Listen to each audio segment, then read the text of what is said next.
Hello SSS members and pensioners, it's me Angel. Welcome sa aking YouTube channel. Sa video na ito, pag-uusapan po natin ang isang permanent total disability pensioner ni SSS. Hindi na ba magpe-pension pagdating ng 60 years old? Sagutin natin tong comment ng isa sa viewer ko, itago ko lang pangalan niya. Sabi niya, kailan lang nag-renew ako sa SSS ng AKOP as stroke permanent disability at nag-60 years old na din ako. Wala na daw akong makukuhang pensyon as senior citizens kasi may SSS pension na daw ako. Kaya lang hindi ako satisfied sa paliwanag ng SSS interviewers. Hindi na ba ako pwedeng maging pensioner as senior citizens? 23 years akong nagbabayad ng tax bago ako nag-retired noong may work pa ako. Okay, I think sir, valid naman po yung feelings nyo, valid yung pakiramdam nyo na hindi lang kayo satisfied sa paliwanag ng SSS.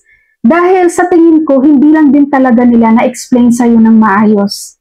Ganito yun sir, sabi nyo po kayo ay isang permanent total disability ni SSS, no?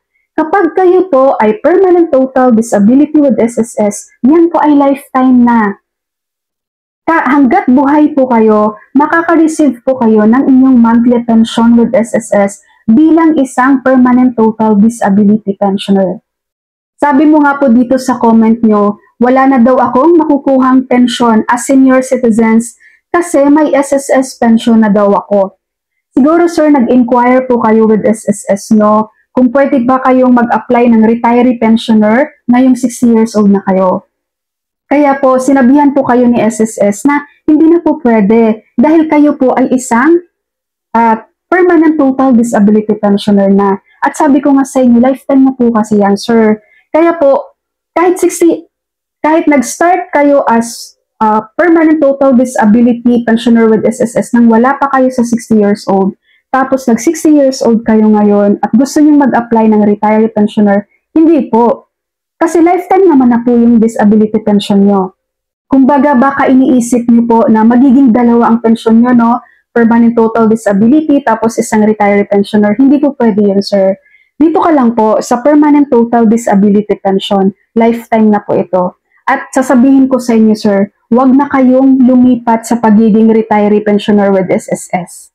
Manatili lang kayo dito sa total disability pensioner ni SSS dahil mas advantage po ito sa inyo compared dito sa pagiging retirement pensioner. Mamaya explain ko po sa iyo kung bakit mas advantage ang mga natatanggap mong benefits bilang isang total permanent disability pensioner with SSS. Hindi lang po siguro talaga na-explain sa inyo ng maayos ni SSS, pero hindi po mag-stop yung pension nyo ngayon kayo ay 60 years old na ha. Dahil ikaw ay isang total permanent disability pensioner, lifetime na po yan. Ngayon, bakit ko nasabing mas advantage kapag mananatili ka sa pagiging total disability pensioner with SSS kesa mag-switch ka to retiree pensioner? Dahil po ang mga benefits ni total disability pensioner at ni retiree pensioner, sir, pareho lang. May isa lang na mas lamang si total disability pensioner kay retiree pensioner. Bilang isang total disability pensioner, kapag nagkakaroon ng increase with SSS, pareho lang kayo ng increase with retiree pensioner. Diba nitong September ay nagkaroon po ng 10% na increase? So same lang ng 10% si retiree pensioner at disability pensioner. So hindi ka talo doon. Pangalawa, si total disability pensioner ay meron din po itong 13th month pay. Pareho lang po kay retiree pensioner. Pangatlo, si total disability pensioner ay meron po itong 500 pesos na supplemental medical allowance. Dinadagdag po ito sa inyong pension. For example, ang computation sa pension mo ay 3,000 monthly. So nagiging 3,500 yan. Yung 500 na yan ay because of the 500 pesos supplemental medical allowance. Itong 500 pesos na supplemental medical allowance, wala rito ang retiree pensioner, sir. So kung magsiswitch ka to retiree pensioner, mababawasan ang matatanggap mo monthly. Dahil tatanggalin na yung medical supplemental allowance mo 500. Okay? Kaya ngayon, manatili po kayo, sir, bilang isang pensioner ni SSS as total permanent disability. Meron ditong same case mo, sir, na nag-inquire kay SSS, no? Siya ay isang permanent total disability din. Tapos, mag 60 years old na kasi siya. So, nag-inquire siya with SSS, nalilipat siya bilang isang retiree pensioner. Hindi siya pinayagan ni SSS. Ang swerte lang nung pensioner na yon kasi yung nakausap ng teller sa SSS, maayos. In-explain sa kanya ng maayos. Sir, wag ka nang lumipat sa pagiging retiree pensioner. Dahil pag lulipat ka doon, sayang, matatanggal ang iyong 500 na supplemental medical allowance.